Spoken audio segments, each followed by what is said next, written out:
Fala pessoal, sejam bem-vindos ao primeiro episódio do nosso novo podcast, o Pode Saber.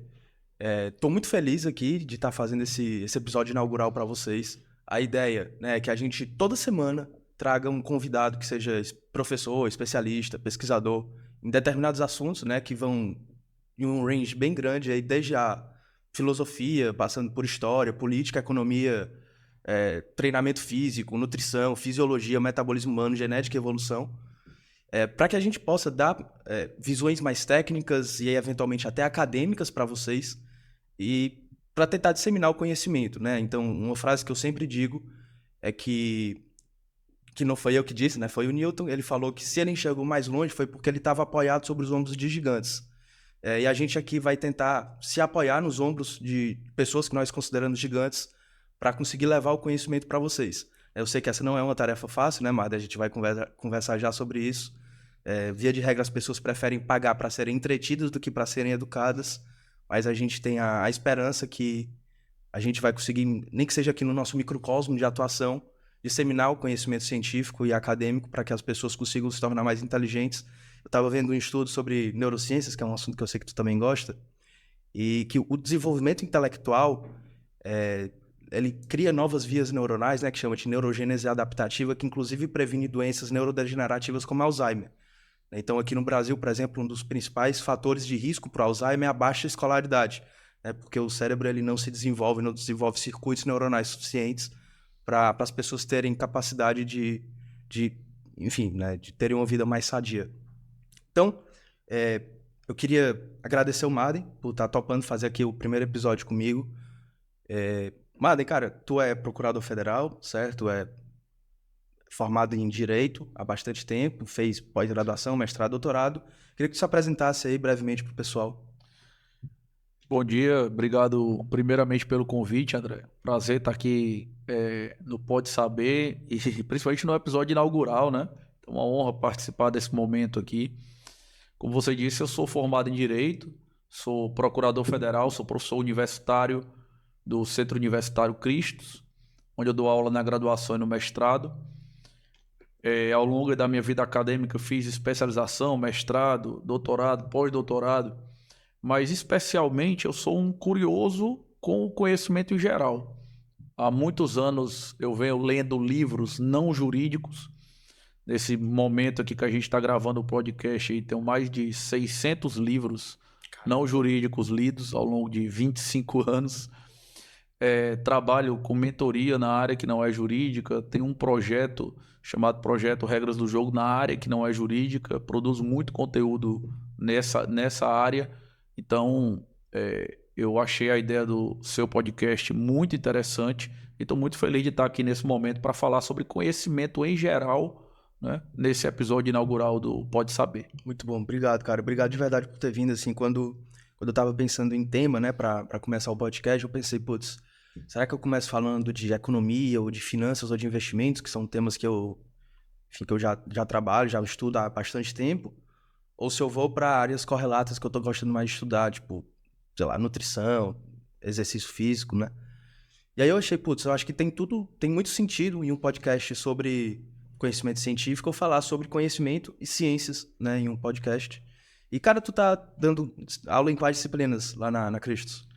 Sou professor lá na graduação de Processo Civil, no mestrado eu dou aula de processo, que é minha área do doutorado, e também de teoria da democracia, que é a minha área do pós-doutorado. Legal, cara, legal. E aí, falando, né, sobre conhecimento de maneira geral, né, a gente tem quase um palavrão aí para falar sobre, academicamente, como é que se estuda o conhecimento e a teoria do conhecimento, que é a epistemologia, né? Então, é um nome muito feio, que assusta a maioria das pessoas.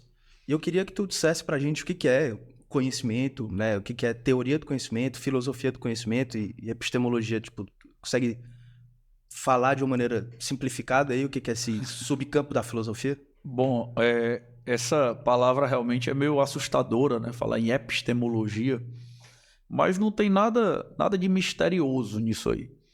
Se, basta você lembrar, né, que episteme em grego quer dizer conhecimento. Episteme em grego quer dizer conhecimento. E logia, né, logos, né, vem de conhecimento também, de estudo, né? de conhecer, né? Então, a epistemologia é meio como se fosse conhecer o conhecimento, estudar o conhecimento. Para quem está estudando, ouvindo a gente em casa e nunca ouviu falar dessa palavra, você pode lembrar, por exemplo, que no colégio todos nós estudamos biologia, que é o estudo dos seres vivos, né? Exatamente porque bio significa vida ali no seu radical que deu origem à palavra. E a mesma coisa, episteme significa conhecimento. Então, quando a gente fala sobre epistemologia, tirando essa palavra assustadora, a gente basicamente está falando sobre estudar sobre o conhecimento, conhecer o conhecimento, que é uma coisa muito interessante, porque embora nós conheçamos, nós estejamos o tempo todo aprendendo, nós estamos sempre investigando, conhecendo coisas novas, aprendendo com o mundo ao nosso redor, a gente não entende muito bem como isso funciona. Então a epistemologia enfrenta exatamente esse problema. Quando a gente fala de epistemologia ou de teoria do conhecimento, o que eu estou trazendo é exatamente essa pergunta. Bom, está todo mundo aprendendo o tempo todo. Está todo mundo o tempo todo apreendendo novos conhecimentos. Mas como isso funciona? Vamos tentar entender como isso funciona, quais são os limites da mente humana para aprender, qual é o potencial da mente humana para aprender, como é que o conhecimento é organizado na mente. Basicamente é disso que trata a epistemologia. E aí, pegando esse gancho, cara, parece um assunto etéreo, né? Parece um assunto muito, muito abstrato, que não tem substrato no mundo real, na interação das pessoas. Né? A maioria das pessoas pensa em conhecimento e, putz, eu vou sentar, vou assistir uma aula, vou ler um livro, vou ouvir um podcast. Então, tipo, qual é a utilidade prática que tu percebe em conhecer de epistemologia e de teoria do conhecimento de maneira geral para a vida das pessoas, para o dia a dia delas? Como que ter esse conhecimento sobre conhecimento, né, pode tornar elas pessoas melhores, pode melhorar qualquer aspecto da vida pessoal, profissional delas? Bom, para começar, né, eu acho que é acreditar ou saber que o conhecimento ele é uma ferramenta de transformação da vida. Isso é uma coisa que parece meio óbvia de se dizer, mas existe uma série de estudos mostrando que existe muita gente, muitas pessoas que têm o que se chama de mindset fixo. Aquelas pessoas acreditam que elas têm qualidades ou características inatas que vieram no nascimento, que são imutáveis, e que, portanto, elas não podem evoluir com o tempo. Né? Se você pegar o famoso livro da Carol Dweck, que é o Mindset, ele trata exatamente disso, né? De como existe um mindset fixo e existe um mindset de crescimento. Que essa palavra mindset depois acabou meio que caindo no preconceito no popular, mas esse livro é um livro muito interessante, é um livro muito legal. E esse livro, ele trata exatamente de como faz toda a diferença você acreditar que pode evoluir, você acreditar que pode se desenvolver. Ora, como você vai se desenvolver?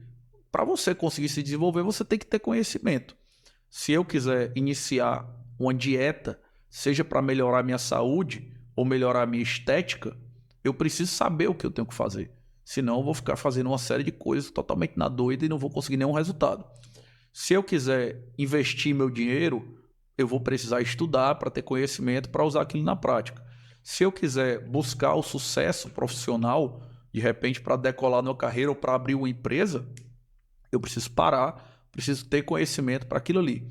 Então, a parte do conhecer, como você conhece, te ajuda a buscar conhecimento da maneira certa, te busca organizar o conhecimento e te ajuda a usar esse conhecimento na prática. Qualquer área da sua vida que você queira que melhore, você precisa de conhecimento para fazer aquilo ali decolar e certamente entender como o ser humano, como todos nós conhecemos, como a gente pensa, vai ajudar nisso aí na prática. Tu vê, Marden, seja do ponto de vista, né, de teórico que tu estudou, se tu já viu algum livro, algum artigo sobre isso, sei lá, ou então um conhecimento prático mesmo, de viagem, de vivência, se tu vê alguma diferença na vontade que o brasileiro médio, né, tem por aprender coisas novas e tentar, mesmo que seja um desenvolvimento pessoal através da busca pelo conhecimento para outros povos, e aqui a gente pode, né, fechar em, sei lá, nos asiáticos, nos norte-americanos e nos europeus. Consegue pensar em alguma forma? Porque eu tenho uma opinião sobre isso que depois eu posso falar aqui. Bom, o mundo é muito grande, né? Eu acho que eu conheço aí mais ou menos uns 20 países. E do que eu pude conviver na cultura desses países, tem países em que isso é, digamos, pior que o Brasil, tem países em que isso é melhor. No geral, o que eu diria é que nós temos um déficit educacional, e quando você tem um déficit educacional, você não acredita normalmente que a educação é um meio para conseguir as coisas. Então, tentando colocar umas palavras um pouco mais simples, né? Você vê pessoas que chegam ao final do colégio, depois ao final da faculdade, depois aos 40 anos, às vezes aos 50, 60, e elas não têm educação financeira. É porque a educação financeira é uma coisa inacessível? Não é. Hoje você consegue acessar conteúdos gratuitos via Spotify, via YouTube. Existe uma série de maneiras de você acessar conteúdo gratuito e pelo menos com alguma qualidade, se você souber selecionar. Então, assim, o que acontece é que nós não temos uma cultura aqui no Brasil de acreditar que estudar ou que, como eu gosto de falar, empilhar conhecimento pode levar a algum lugar, entendeu? Mas na vida real é o que acontece, né? Na vida real você pode ganhar dinheiro ou fazer sucesso por sorte, você pode ser feliz por sorte, mas se você estuda, se você se prepara para aquilo ali, se você lê, se você organiza conhecimento em torno de uma coisa, você tem uma chance muito maior de fazer aquilo acontecer. Então eu acho que é uma questão cultural mesmo. Em alguns países existe essa questão cultural mais forte de acreditar que ler ou que absorver conhecimento vai ter um efeito prático grande, e no Brasil em geral isso é uma coisa um pouco relegada, assim. Cara, assim, as pessoas, de maneira geral, e aqui não é as pessoas leigas, é mesmo pessoas consideravelmente inteligentes, elas não têm noção de uma coisa que é extremamente importante, que é o poder exponencial que tem os juros compostos. Então, os juros compostos é um termo da matemática financeira, né? Mas é uma equação simples que você pode usar para quase tudo. Só para a gente ficar no nível de exemplo aqui, o que tu prefere, Marden? Ganhar 100 milhões de reais agora ou ganhar uma moeda mágica de 1 centavo que dobra de valor durante 30 dias? 100 milhões ou essa moeda mágica de 1 centavo? Eu sei que a moeda vai passar, né? Porque Senão não estaria fazendo. porque eu já vi esse exemplo com algumas outras coisas. Mas isso aí que você falou do juro composto é muito legal, e tem uma coisa muito importante que eu vou te dar dois exemplos aqui como dialogo com isso. Tem um livro de um cara chamado Michael Gladwell, que é um autor que tem muitos livros legais, e um dos livros dele chama Outliers, os Foras de Série. E ele, nesse livro, ele vai explicar uma série vai contar um monte de casos práticos, histórias, e vai expor algumas teorias. E uma das coisas bem legais que ele expõe é o seguinte: mostrar como pessoas que são de grande destaque, elas conseguem esse grande destaque com pequenas vantagens sucessivas. Dificilmente o cara tem uma grande vantagem que ele estoura do dia para a noite. São pequenas vantagens que vão abrindo novas portas, e lá na frente, 10, 15, 20 anos depois, quando essas pequenas vantagens se combinaram, como se fosse uma espécie de juro composto, você vai ter algo que é impressionante, né? Dando outro exemplo aqui, a gente, às vezes eu falo para as pessoas do tanto de livros que eu li, né?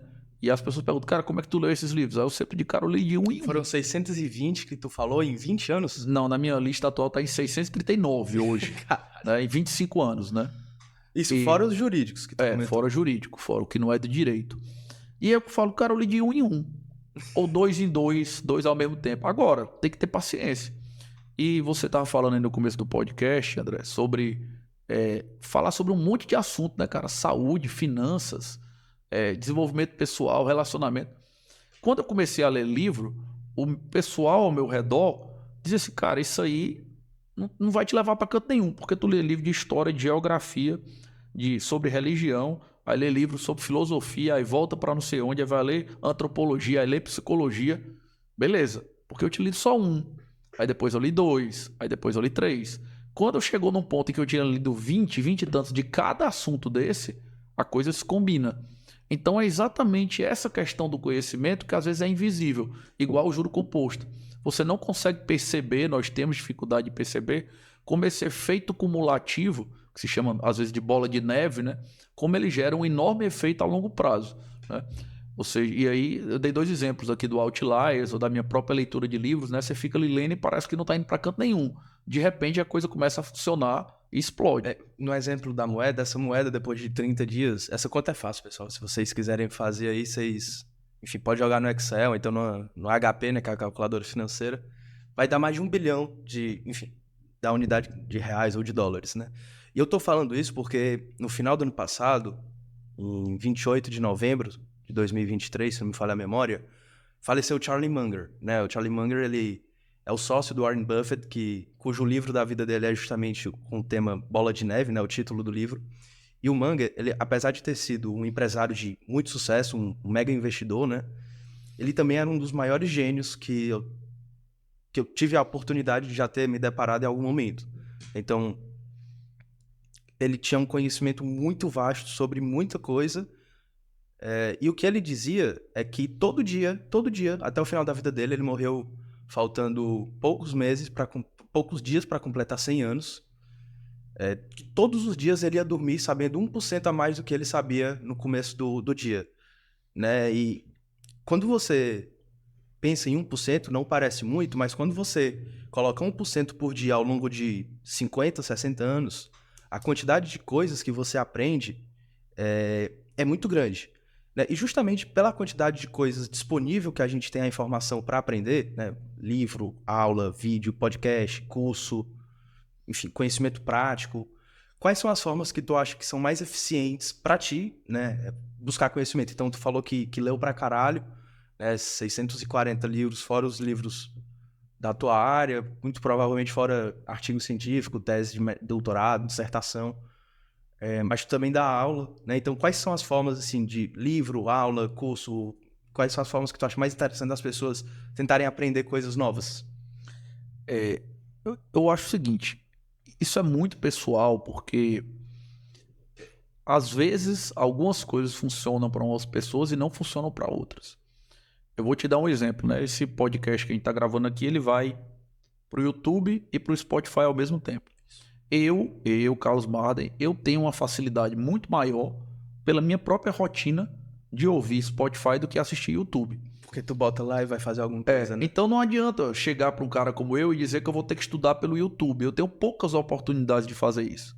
O Spotify vai me dar mais oportunidade, então talvez seja um caminho melhor. De maneira que eu acho, André, que essas várias plataformas ou vários caminhos que nós temos, eles tendem a ser complementares.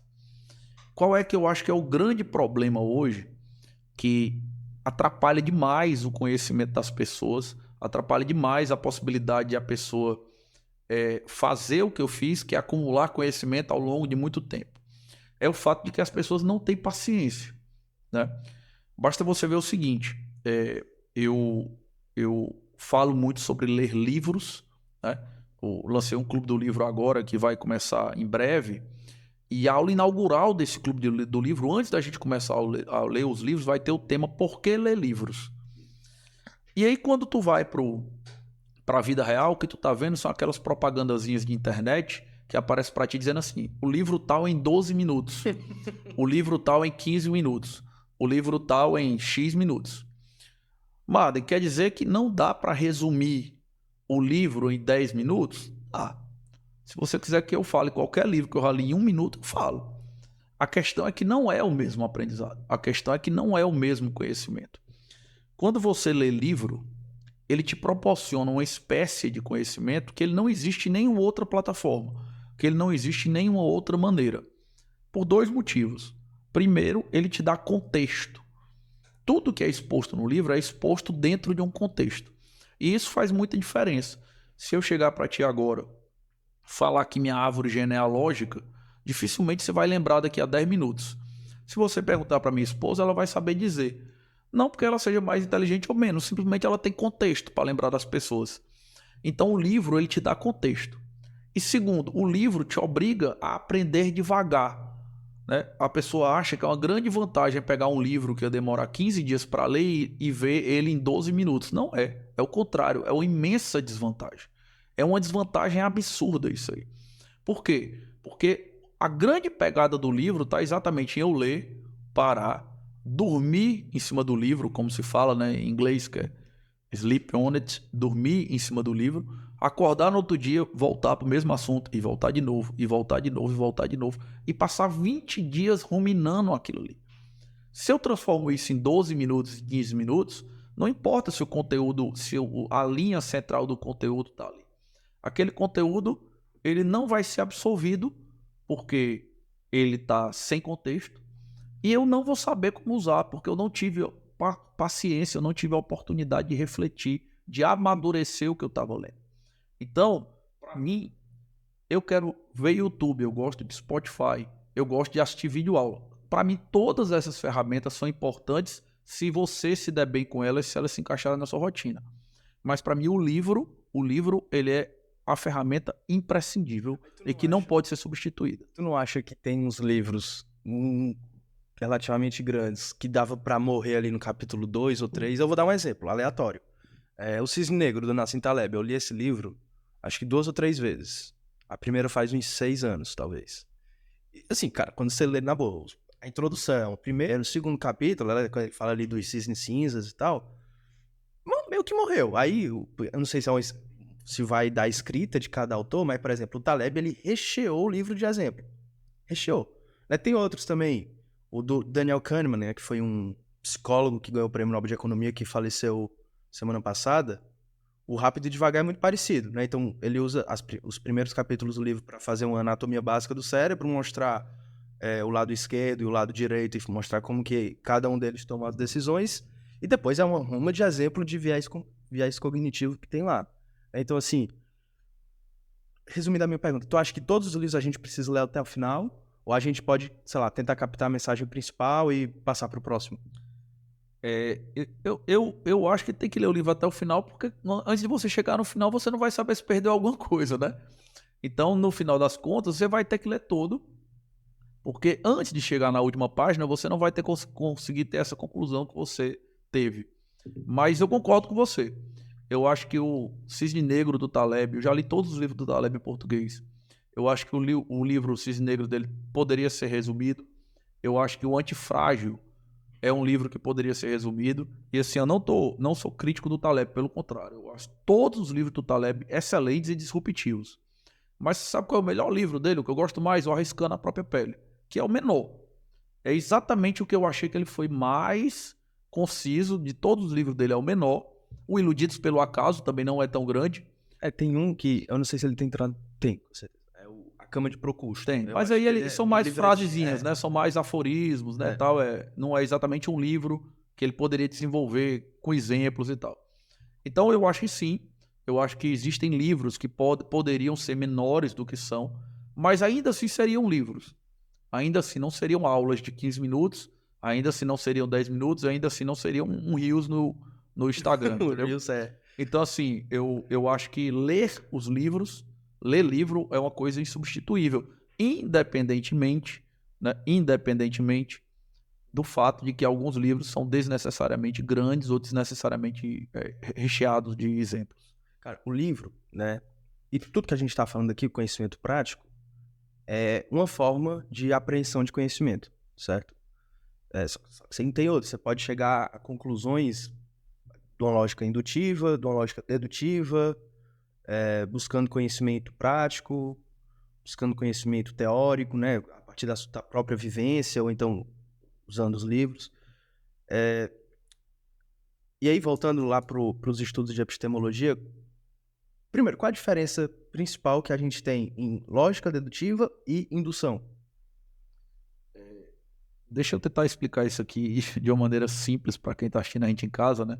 Não se assustar de novo, né? Já assustou o pessoal com a palavra epistemologia.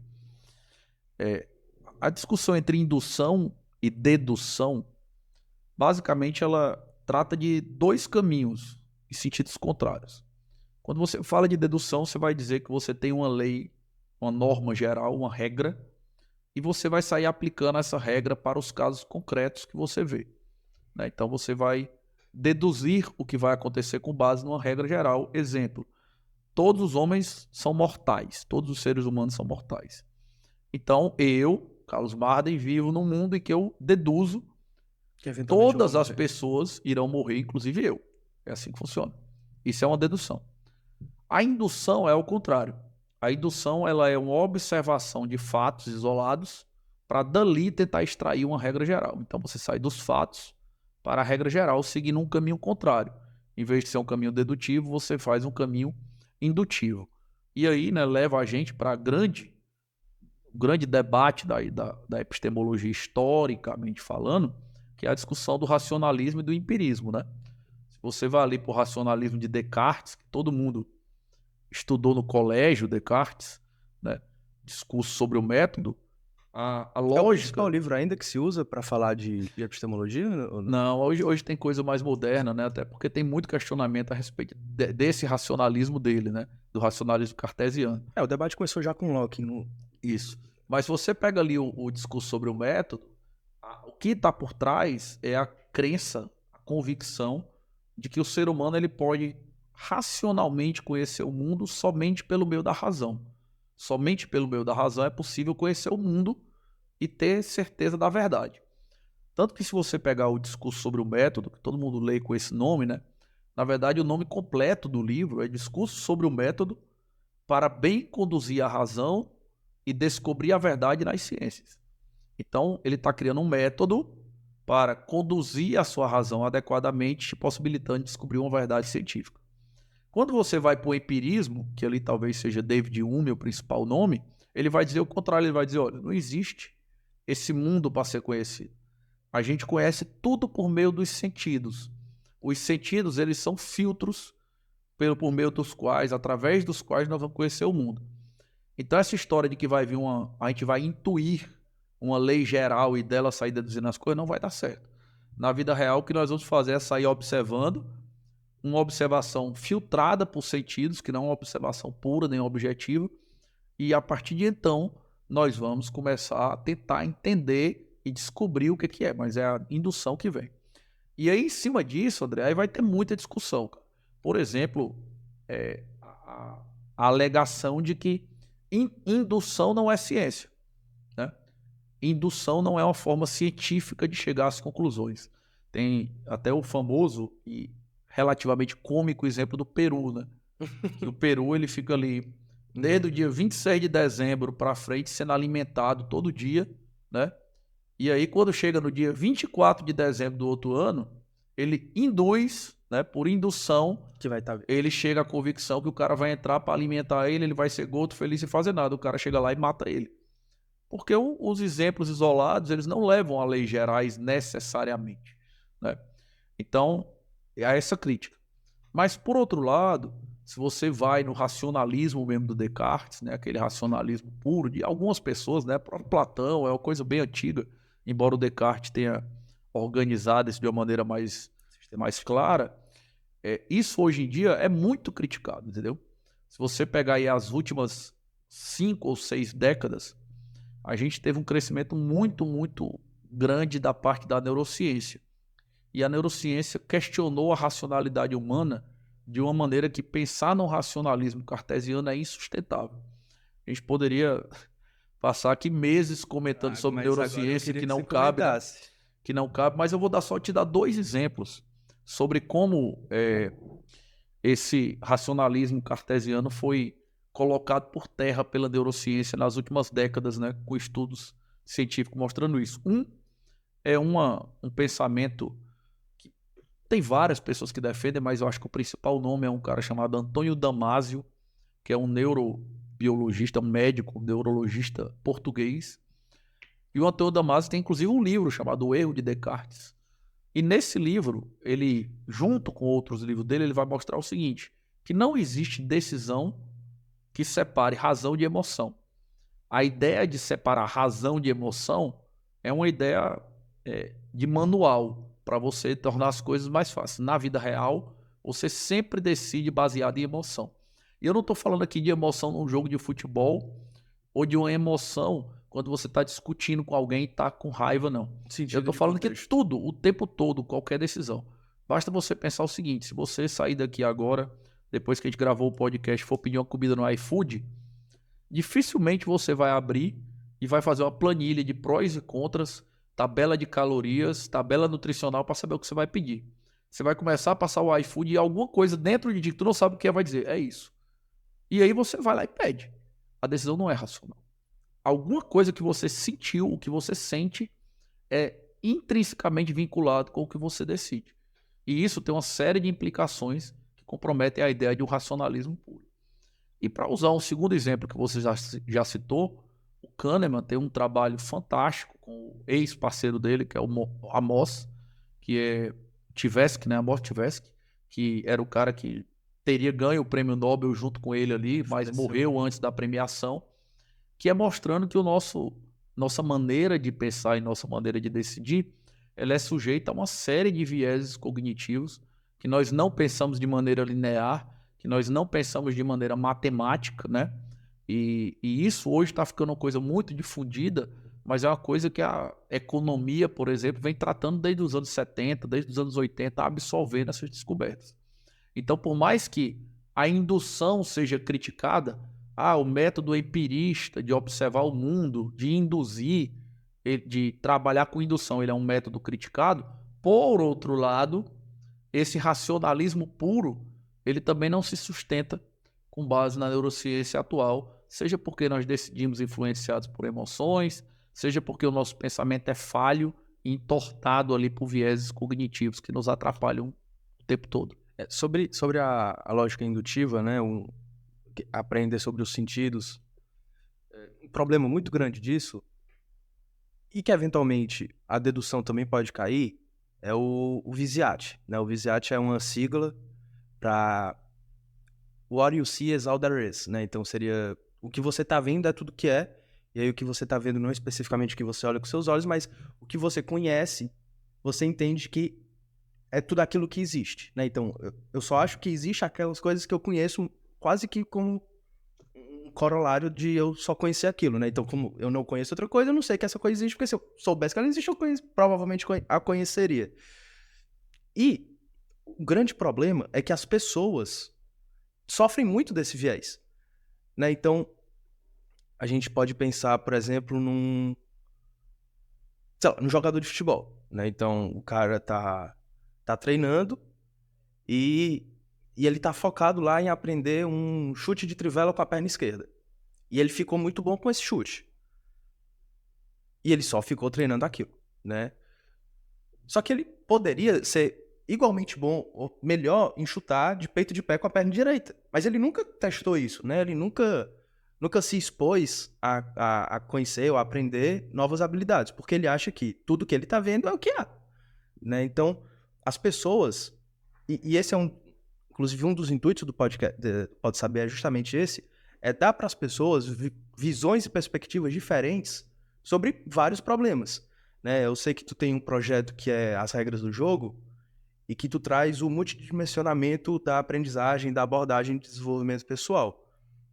E, cara, isso é muito, muito importante porque os principais problemas pessoais, profissionais, sociais, econômicos e políticos, eles são multifatoriais, né? Então, você pensa, sei lá, na depressão, né? A depressão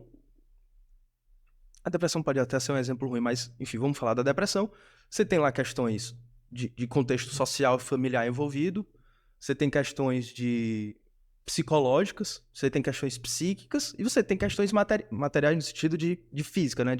Era para cair uma quantidade de serotonina e dopamina no teu cérebro, tá caindo metade disso, né? Então você tenta tratar a pessoa, por exemplo, com a sertralina, com qualquer remédio que seja para estimular essa produção hormonal, e você vai fazendo isso, a pessoa não melhora. Né? Ela não melhora porque um dos fatores de prevalência da depressão, por exemplo, é o contexto social a pessoa não se expõe a conhecer pessoas novas, a aprender coisas novas, a interagir com outras pessoas, e ela vai se fechando lá dentro do mundinho dela, e ela acaba não conseguindo superar esse transtorno mental por várias questões, né? E muitas vezes a gente só tenta tratar uma dessas coisas. Eu falei aqui da depressão, mas, enfim, isso serve para muita coisa, né? E aí o que eu queria saber de ti, cara, o conhecimento científico, ele é multidimensional, certo? Você vai ter... E quando a gente fala em conhecimento científico, a primeira coisa que as pessoas vêm à cabeça é um átomo, uma molécula química, né? um gene, a molécula do DNA, putz, falou em ciência, a pessoa pensa na molécula de DNA, né, a dupla hélice. Mas tu acha que essas outras, o próprio direito, né, a sociologia, a psicologia que tu falou, que carecem de método científico formalizado, sistemático, matematizado, são consideradas ciências e a gente pode colocar em pé de igualdade essas ciências sociais e humanas do mesmo jeito que a gente trata a física, a química, a biologia, a engenharia? Vamos por partes aqui, né? Quanto a essa questão do ISAT, né? Ou seja, tudo que você vê é o que há, é interessante porque as pessoas muitas vezes resistem, mesmo quando você está falando sobre vieses cognitivos, e às vezes eu paro só para falar sobre isso, seja em aula, podcast, o que for palestra, né? As pessoas pensam assim, isso não acontece comigo, né? Mas é porque as pessoas acreditam num erro, cara, que ele é um erro muito, muito comum, muito básico, mas muito importante. Que é as pessoas acreditarem que o cérebro humano existe para reproduzir o mundo como ele é. Isso não é verdade, certo? O cérebro humano ele não tem nenhum compromisso com a realidade. A única função do cérebro humano, e o nosso cérebro ele foi moldado há muitos milênios, quando nós éramos caçadores-coletores, e entender psicologia evolucionista explica muita coisa do comportamento humano, mas não dá para fazer essa digressão agora. Ele foi moldado, cara, para fazer só duas coisas: fazer a pessoa sobreviver e se reproduzir.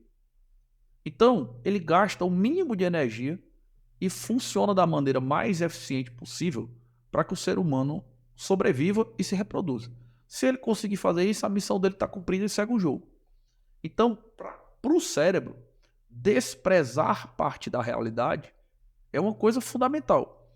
Porque a partir do momento que você não está precisando daquela informação para viver, para se reproduzir, para se alimentar, você simplesmente não precisa daquilo. Eu vou te dar um exemplo aqui, acredito que todo mundo que está vendo e ouvindo a gente já aconteceu. Você está aqui num restaurante, conversando numa mesa, né? E se você não for uma pessoa muito fofoqueira, que eu não sou, né? Você está prestando atenção na conversa da sua mesa, né? Então você está aqui na sua mesa, prestando atenção na conversa, pá. Mas aí numa mesa do lado alguém vai e fala, André. Aí você olha. Na hora. Por quê? Tudo que estava sendo falado naquela mesa, ele está ao alcance auditivo para você. Está ao alcance do seu cérebro. O seu cérebro opta por não processar aquelas informações. Ele pensa o seguinte, olha, se eu estou próximo de alguém numa mesa, essa conversa aqui é a que me interessa. Todo o resto, se eu processar, vai me dar um trabalho mental gigantesco e inútil, que não contribui para mim. Isso é neurológico, né? A gente tem uma parte no nosso cérebro que é responsável pelos sentidos, e um dos sentidos, obviamente, é o tato, que é o tálamo, né? E, por exemplo, tu não tá sentindo nesse momento a roupa que tu tá vestindo, Sim. né? Teu tálamo desligou. Tu tá sentindo agora porque eu acabei de comentar, então teu tálamo foi disparado. Tu não tava sentindo até eu falar teu óculos, por exemplo, o chão que tu pisa, a cadeira que tu tá sentada, não sei o que, obviamente, essas coisas estejam desconfortáveis, né? Vai ativar outras vias neuronais.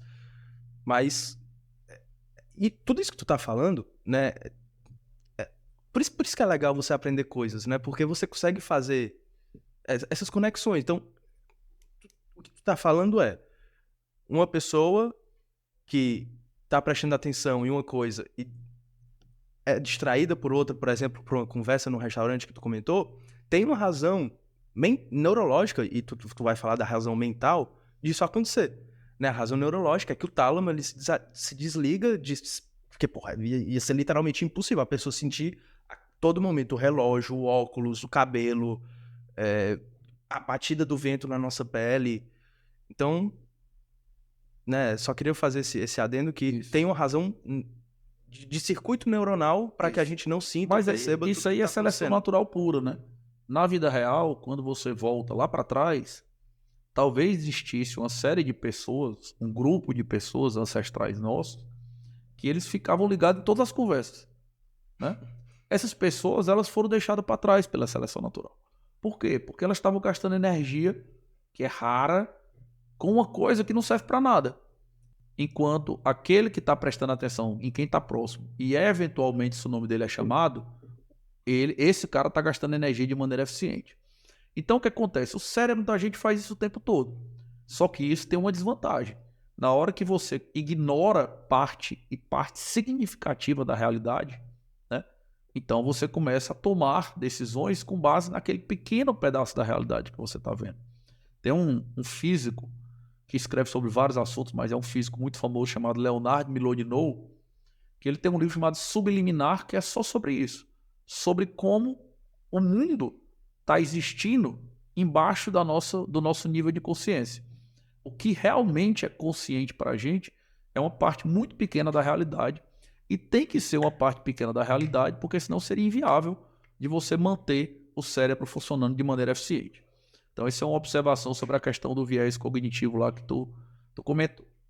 Quanto à questão da ciência, para não tornar a pergunta muito complicada para as pessoas que não são da área acadêmica, eu vou tentar resumir qual é a ideia de uma ciência e por que isso é problemático. Mas se tu precisar aprofundar um pouco, fica tranquilo, tá? Que o pessoal vai se acostumar com esse nível de discussão, Ok. então fica tranquilo. Qual é a ideia de uma ciência e e por que isso é problemático nas ciências sociais, como, por exemplo, o direito? Normalmente, a ideia que se usa para definir isso é a ideia do Karl Popper, né? O que o Popper diz? Entre várias outras coisas. Ele vai dizer o seguinte, olha, só existe ciência, alguma afirmação só é científica se essa afirmação for falseável. O que é uma afirmação falseável? É eu poder provar que aquilo ali não é verdade. Então, se você chega para mim e diz assim, Marley, Com isso, ele estava basicamente querendo tirar a religião da jogada? não sei, porque a religião pode fazer afirmações falseáveis, né? Não sei se era isso exatamente assim, não tenho certeza. Mas embora a religião também tenha afirmações que não são falseáveis, né? Claro. Então, ele vai dizer o seguinte, olha, você pode chegar bem e dizer, Marley, existe o peso da Terra, a massa da Terra, curvou o espaço, segundo Einstein, e por isso a gente vive num canto que tem gravidade. Se você soltar esse copo vai cair. Eu posso pegar o copo agora e testar. Se eu tirar a mão do copo e o copo não cair, você está errado. Acabou. Isso é uma afirmação científica, porque eu posso testá-la. Então, por exemplo, a minha irmã, ela é médica e ela fez o doutorado dela lá no Hospital das Clínicas da USP.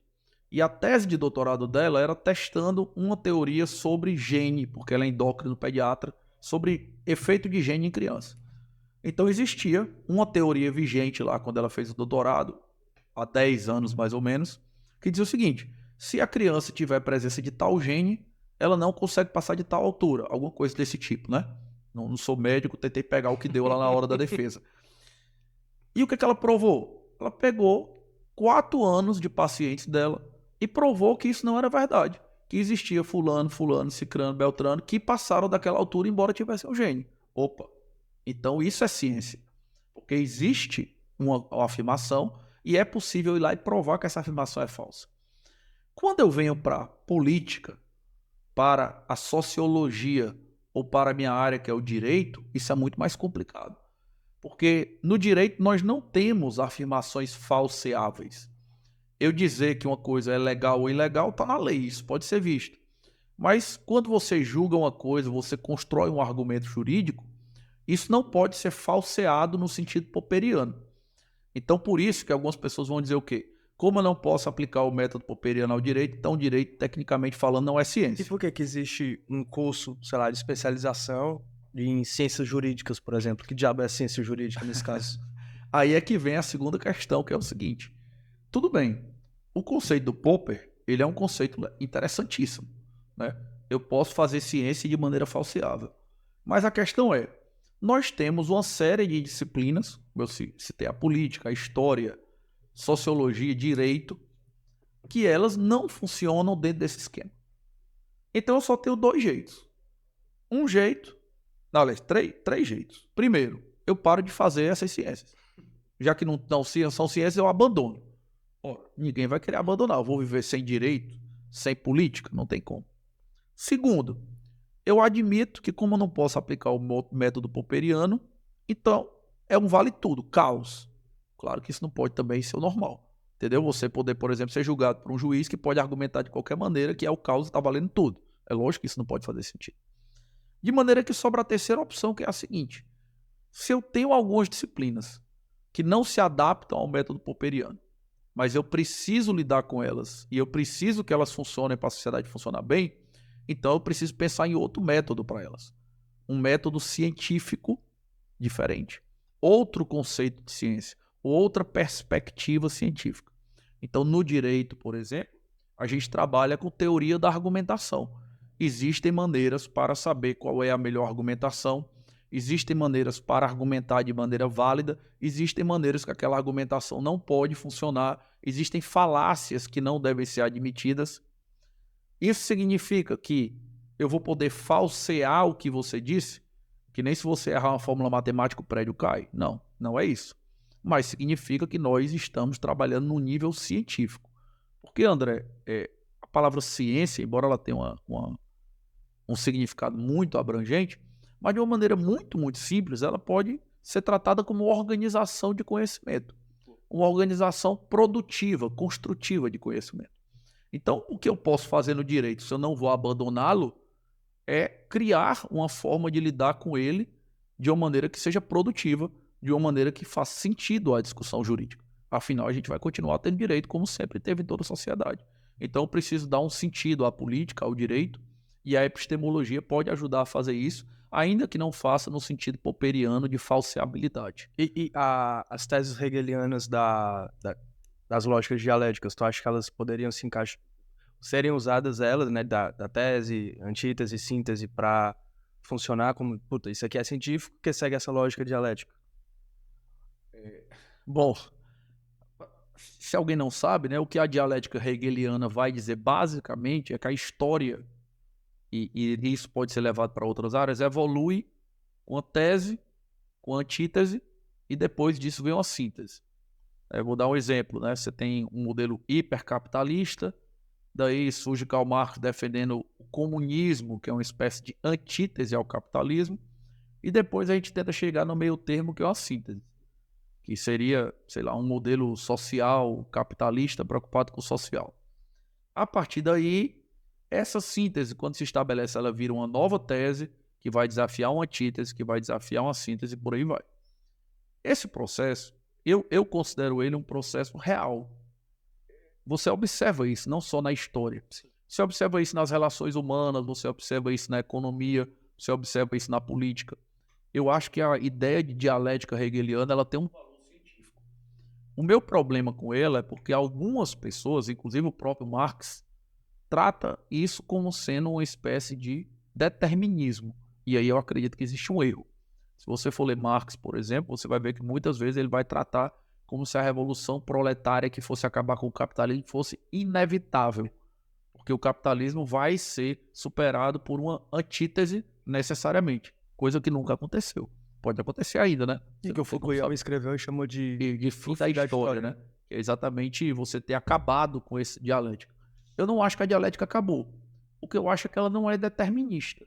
Nem sempre ela vai se aplicar. E mesmo quando ela se aplica, é meio imprevisível saber qual vai ser a antítese da tese e é meio imprevisível saber onde vai ficar a síntese das duas. Então, embora eu acho que tem um valor, é um conceito interessante de se usar, eu acho que você observa ele ao seu redor em vários lugares, mas a perspectiva determinista da dialética, para mim, é equivocada. Cara, e já pra gente se encaminhar aqui pro final, tem 2 pontos aqui que eu queria tratar contigo. O resultado final da busca pelo conhecimento e de você tentar conhecer e aprender coisas novas é, teoricamente, ficar uma pessoa mais inteligente, né? Eu queria que tu dissesse o que tu entende por inteligente e o que tu acha que é uma pessoa inteligente. Se a inteligência é sinônimo de conhecimento formal ou tem outros tipos de inteligência e como que uma pessoa pode fazer para se tornar mais inteligente em qualquer aspecto, assim. Eu vou só fazer uma pequena, não é correção, é um ajuste de rumo do que eu penso. Eu não acho que o objetivo do conhecimento necessariamente é ser mais inteligente. Eu acho que o objetivo do conhecimento, como o objetivo de tudo, é ser feliz. No final das contas, todo mundo quer ser feliz, né? Todo mundo quer ganhar mais dinheiro, ou ter um relacionamento, ou ter sucesso, ser respeitado. Porque a pessoa quer ser feliz, né? Quer ter um físico bom, quer ter o Instagram que o pessoal segue e tal, porque ela quer ser feliz. O que o conhecimento faz é proporcionar ferramentas para isso. E uma dessas ferramentas é a inteligência. Claro, existe o conceito bruto de inteligência, que é o conceito de inteligência como força bruta, decorar as coisas, né? Que é o quê? Que é o chamado QI. Eu sou do tempo pré-internet, pré-smartphone, né? Então, eu sou daquele tempo em que era fantástico o fato de eu saber fazer conta de cabeça, porque nem todo mundo tinha, na hora do bar, o celular, o calculador no celular. Saber decorar a capital de um monte de países, saber a tabela periódica, saber um monte de coisa que hoje em dia você encontra em segundos no celular, e antigamente o QI, a capacidade de inteligência da pessoa, o coeficiente de inteligência dizia isso. Por isso, né, quando isso se mostra uma saída limitada, é que começa a explorar outras vias. Uma dessas vias, que é a primeira e mais famosa, é o tal do QE, que é o coeficiente emocional. Tenho certeza que você, assim como eu e como as pessoas que estão ouvindo e assistindo a gente, conhecem várias pessoas que nunca conseguiram transformar o QI delas em resultado. Eu conheço gente que é inteligente, conheço gente que é muito inteligente, conheço gente que é muito mais inteligente do que eu. E nunca conseguiu transformar aquilo ali em resultado. E quando eu falo resultado, eu não estou falando dinheiro na conta necessariamente, não. Eu estou falando em viver com saúde. Eu estou falando em ter autoestima. Eu estou falando em construir um relacionamento saudável. Eu estou falando em conseguir buscar propósito da vida, ser feliz. Apesar de a pessoa ser super inteligente, ela não consegue isso. E isso é explicado porque existem outros dois tipos de inteligência, que é a inteligência emocional, que é exatamente ter equilíbrio para lidar com as nossas emoções. Eu já citei aqui o Antônio Damasio, né, dizendo que você não consegue ter, né, decisões desacopladas das emoções. Então, se as suas emoções estão desequilibradas, você vai decidir mal o tempo todo. E o segundo é o que se chama de inteligência social, que é inclusive um dos livros que eu coloquei lá no Clube do Livro. Eu considero essa ideia mais recente, mais nova e muito poderosa, que é a capacidade de entender que, no fim das contas, a gente vive numa sociedade e praticamente tudo que você tem interesse depende das outras pessoas, depende de relacionamento, depende de construir relações que elas sejam saudáveis, que elas tenham qualidade.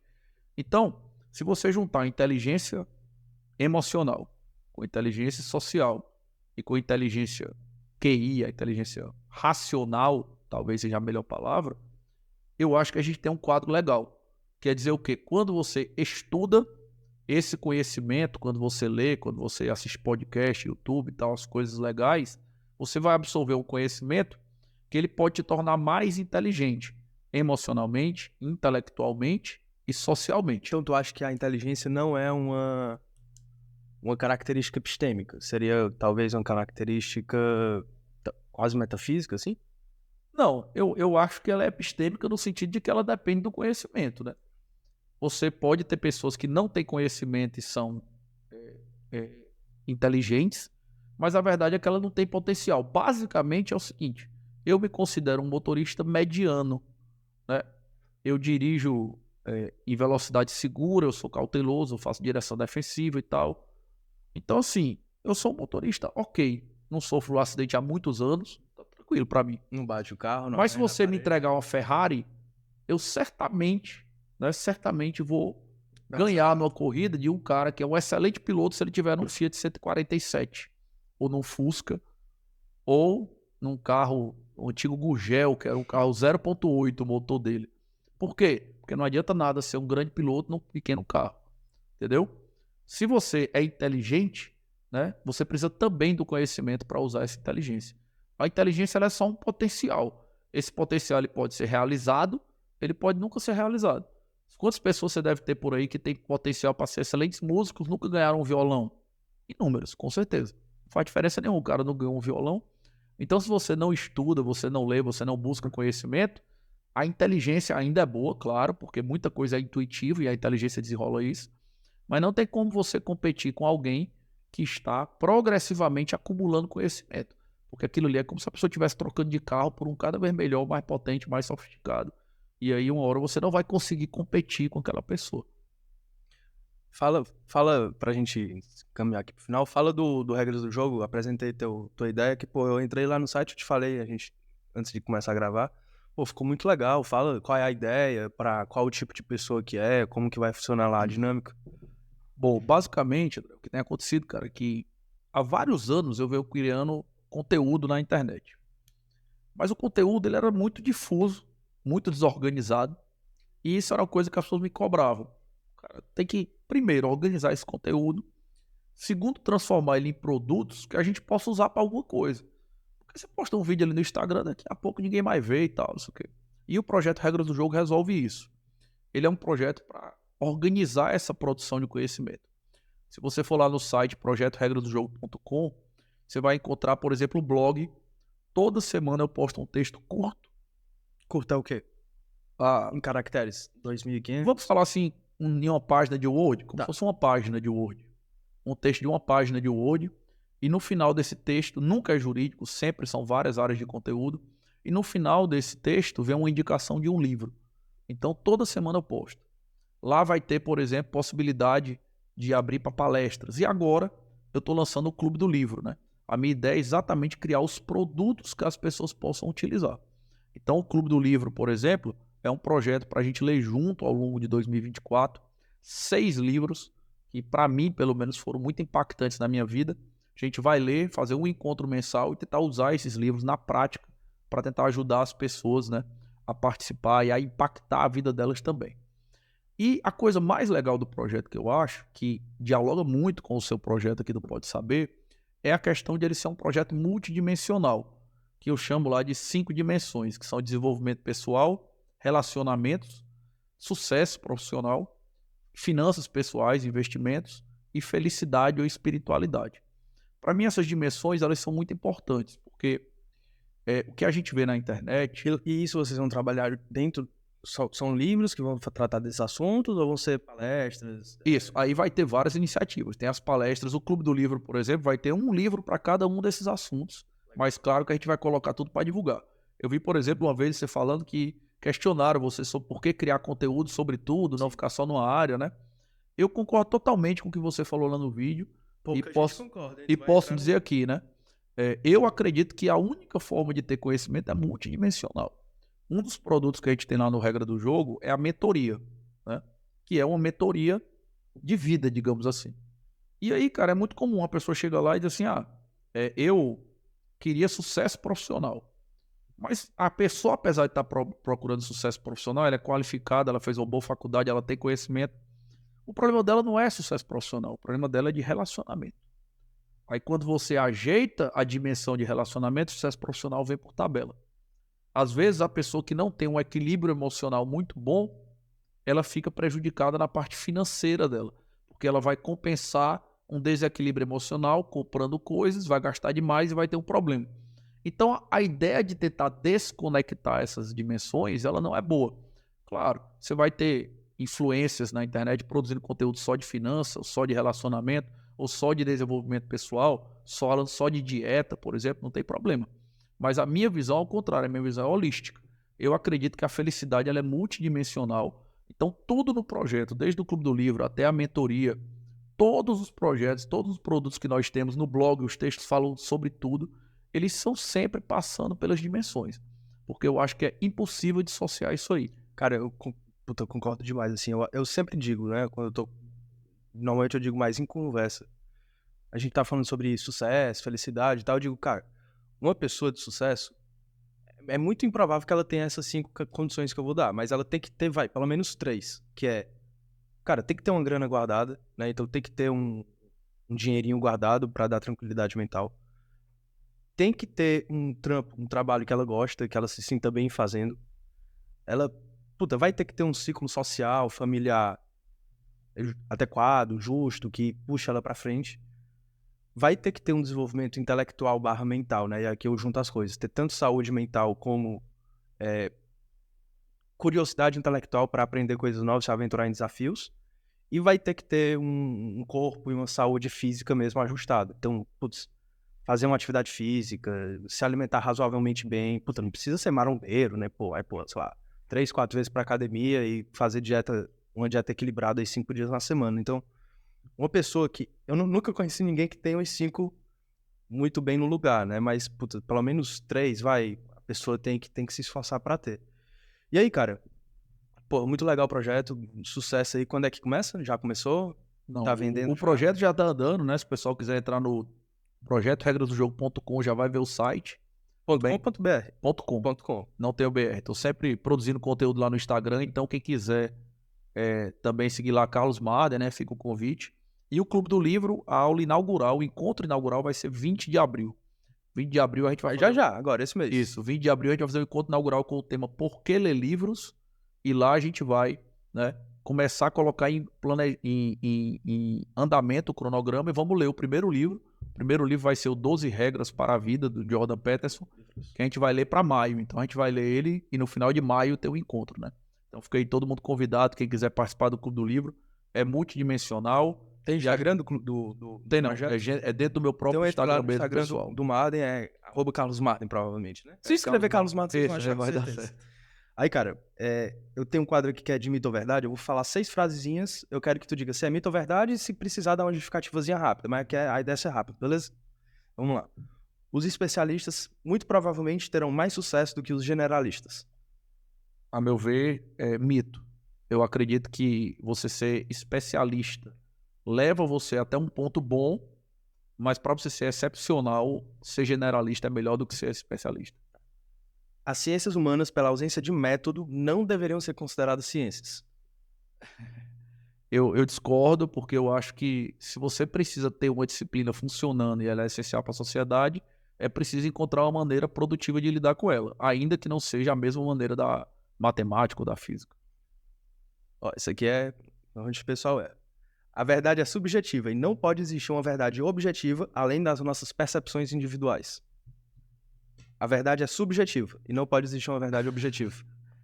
Eu acredito que pode existir uma verdade objetiva, principalmente porque eu acredito, André, que todo sistema relativo ele precisa de um referencial absoluto, né? Até porque isso aqui também, se a verdade for subjetiva, isso daqui deveria ser subjetivo. Talvez o teu referencial absoluto seja Deus, né?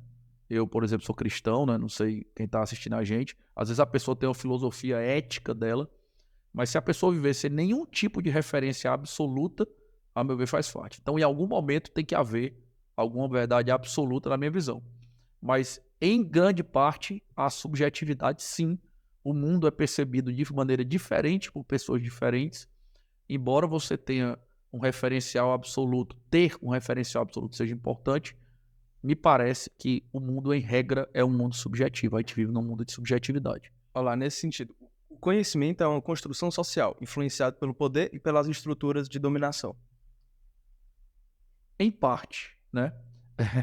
E aí a gente volta pro Popper, né?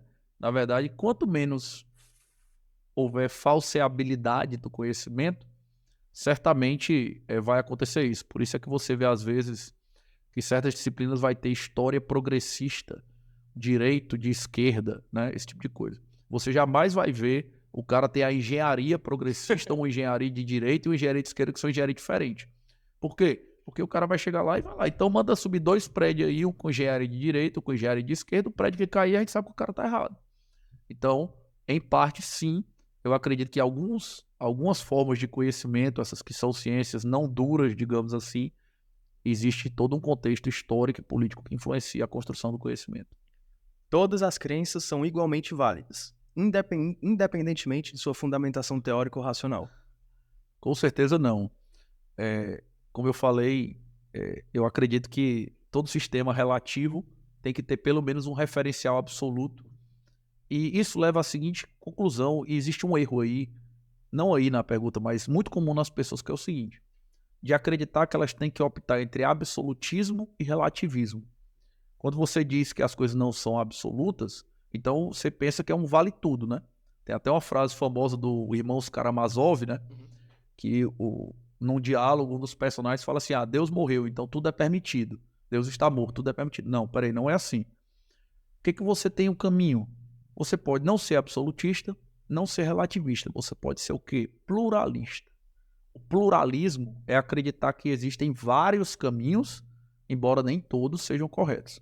Então eu não acho que tudo é relativo, eu não sou relativista, mas eu sou um pluralista.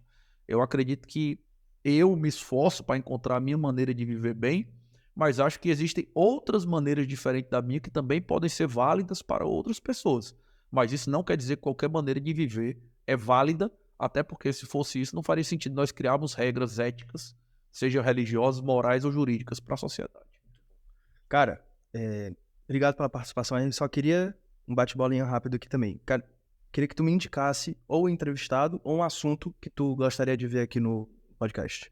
Bom, se você vai falar sobre conhecimento, eu vou te indicar duas pessoas, dois grandes amigos, que a gente tem até um canal também no YouTube, que é o Hugo II, que tem livros sobre epistemologia, e apesar da palavra assustadora, ele fala, cara, muito fácil, escreve muito bem. Eu ia chamar ele para falar sobre regime tributário, Traz, tributário. traz o Hugo aqui, que ele é um cara muito preparado, ele lê sobre tudo, pode trazer, que vai ser uma conversa muito rica. O outro é o George Marmelstein, não sei se você conhece, Não. que ele tem um livro chamado Super Aprendizagem. Então, assim, o livro dele é muito, muito legal.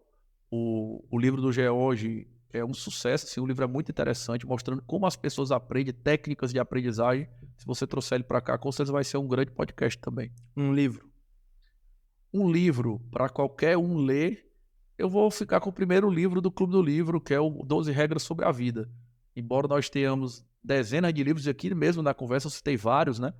Mas eu acho esse livro o pontapé inicial muito importante, porque ele passa a ideia, que é a mesma ideia do projeto Regras do Jogo, que é a ideia de que estudando, conhecendo, você pode entender que você está com algumas regras organizando o mundo. E se você entender quais são essas regras, você vai conseguir se mover melhor num mundo que às vezes parece meio caótico. E aí, para fechar, cara, uma ideia principal que tu gostaria que todo mundo que tivesse ouvido aqui tivesse aprendido desse papo que a gente teve. Melhor dizendo, se tu pudesse entrar na mente de todos os brasileiros e ficar ressoando lá por uns 2 a 3 minutos, o que tu gostaria que as pessoas ouvissem tu falando? Eu diria apenas o seguinte, que o conhecimento, ele é a ferramenta de transformação de qualquer coisa que você quiser na sua vida. Se você quer ter uma saúde melhor, um físico melhor, um relacionamento melhor, sucesso profissional, se você quer ter mais dinheiro, você quer investir bem, se você quer ser feliz, se você quer ter propósito, qualquer coisa que você anseia na sua vida pode ser buscada por meio do conhecimento. Existem mentores, existem livros, existe material de podcast, de YouTube, de videoaula. Se você buscar o conhecimento da maneira correta e com a orientação correta, você consegue evoluir e buscar seu sucesso, sua felicidade de uma maneira melhor. Então, acho que essa é a mensagem principal. Valeu, André. Obrigado, pessoal. Eu que agradeço pelo convite. Pessoal, eu sempre quis fazer isso. Curte esse vídeo se vocês gostaram, se inscreve aí no canal para fortalecer a gente, deixa um comentário, uma sugestão, uma crítica, um elogio, compartilha esse vídeo com os amigos. Um abraço.